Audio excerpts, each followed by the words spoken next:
way through school. It was also paying for my living between taking classes, and I really just started to enjoy it more and more.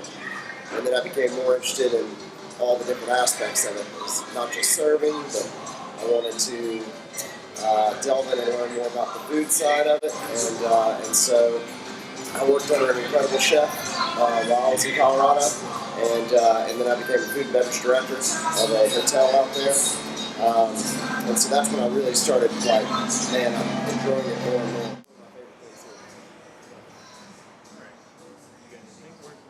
By the time I went back to Atlanta to finish school at the Art Institute in Atlanta, everything for graphic design had turned to computer. And before I went to Colorado, everything was mechanical drawing. I loved the mechanical drawing aspect of it.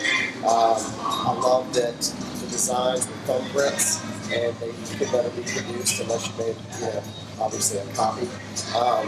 And so when I came back, it had all changed. So I loved the studio side of it, but I didn't care for the computer side of it. And so basically, I had a decision to make at that time. Do I want to pursue this, or do I want to do restaurants? And at the time, I was working for a gentleman at a restaurant, and I was very stressed, to say the least.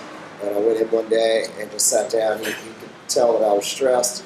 He sat down and talked to me and said, what's the problem? And I said, I just don't know what to do. I've spent all this money and this time and energy, and now, I don't think I really want to do that. And he said, why in the world wouldn't you do restaurants? Like, you're great at it, and so you should stick with something that you love and something that you enjoy doing. All the way through from busboy, dishwasher, all the way through to owner, and eventually when I became a part owner with the company, I did that here in Chattanooga, so that's what brought me to Chattanooga. And so the idea of opening a restaurant and stepping out of corporate was a big part spurred because they started pulling us back from spending time in the community to focus more on these changes in the restaurants. And at that point, I was too far gone. I wasn't interested in stepping back. As a matter of fact, I wanted to press forward, and I wanted to do more for the community because it was the people that I was meeting and the relationships that I was building and the amount of success that I was getting from it, because people say, you're taking care of us, you're supporting us, now we're going to turn around and come and support you. It's this incredible barter system of everyone taking care of one another. And that was a big push for us to go and open our own, because we had all these people gunning for us. And so that first day we opened our doors, it was an overnight success.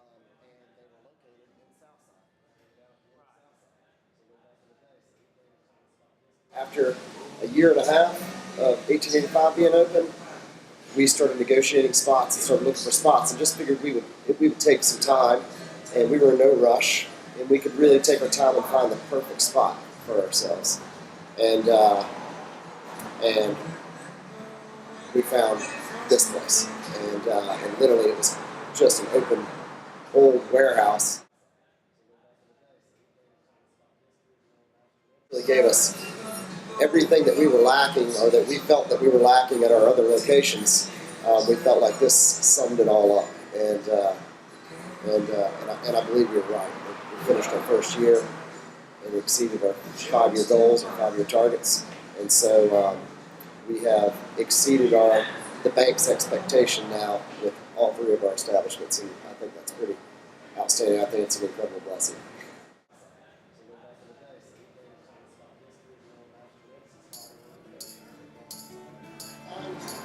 What you work on, but it just doesn't feel right. If you love what you're doing, it just doesn't feel like you're doing what you're doing.